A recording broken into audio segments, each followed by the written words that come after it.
Well, hello.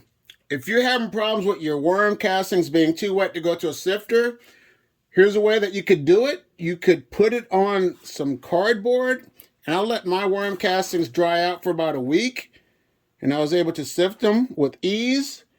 And also, the thing you would want to do is have something moist, some paper or something, so the worms could migrate over there to the moisture.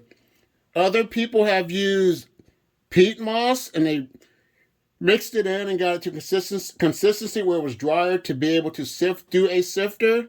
So that's another way to do it. And also, if you get the big clumps of worm castings that are hard to, get through your sifter, all you can do is just roll them through your hands, and eventually they'll break down to a finer, content to sift through your sifter.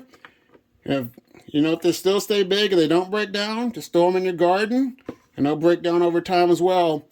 But here are 2 sifter ideas to get you started if you're interested in learning how to sift your castings. I'll see you in the next one.